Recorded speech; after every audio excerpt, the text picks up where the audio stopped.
السلام علیکم، پاکستان سے محمد انور بات کر رہا ہوں۔ معلوم یہ کرنا ہے کہ بغیر وضو کی اذان دینا جائز ہے یا گناہ ہے؟ بغیر وضو کے اذان؟ مہربانی، السلام علیکم۔ وعلیکم السلام ورحمۃ اللہ وبرکاتہ، نحمدہ ونصلی علی رسولہ الکریم، اما بعد۔ اب بالکل ایسا ہی سوال سماحت الشیخ عبدالعزیز بن باز مفتی مملکت سعودی عرب سے پوچھا گیا، وہ میں آپ کی خدمت میں پیش کرنا چاہتا ہوں۔ اگر آپ نے ابھی تک ہمارا چینل سبسکرائب نہیں کیا تو سبسکرائب کر لیجئے، اور اس طرح کے اہم ترین سوالات کے جوابات آپ کو ملتے رہیں گے۔ یہ وضو کے بارے میں بات کی جا رہی ہے۔ شیخ ابن باز یہ کہہ رہے ہیں کہ اگر کوئی آدمی جنبی بھی ہو تب بھی وہ وضو کے بغیر تو کیا، اگر حالت جنبی بھی ہو نا تو وہ اس کے باوجود بھی اذان دے سکتا ہے۔ یہاں شیخ ابن باز فرما رہے ہیں کہ الاذان لیس من شرط الوضو، اذان کے وضو اذان کے لیے شرط نہیں ہے کہ آپ باوضو ہو کر نماز اذان دیں۔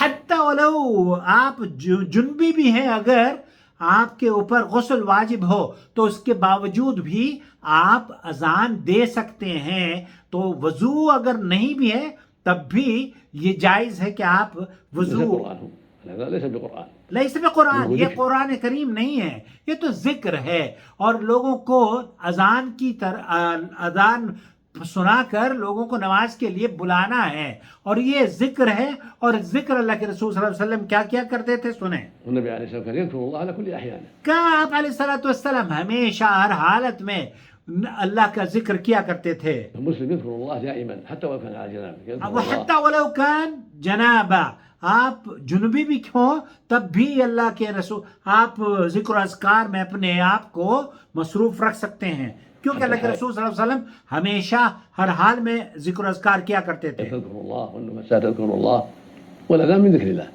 آپ صبح ہو، شام ہو، دوپہر ہو، یا کوئی بھی لمحہ ہو، کوئی بھی ساعہ، کوئی بھی گھڑی ہو، مسلم کے لیے وہ اللہ کا ذکر کرتا ہے، سبحان اللہ، الحمدللہ، اللہ اکبر۔ اور ایک اور حدیث کہی جاتی ہے، کہا جاتا ہے لا یؤذن الا متوضی فہو حدیث ضعیف۔ شیخ ابن باز یہ کہہ رہے ہیں کہ جو شخص یہ حدیث بیان کرتا ہے کہ وضو شرط ہے نماز اذان کے لیے، تو یہ حدیث ضعیف ہے۔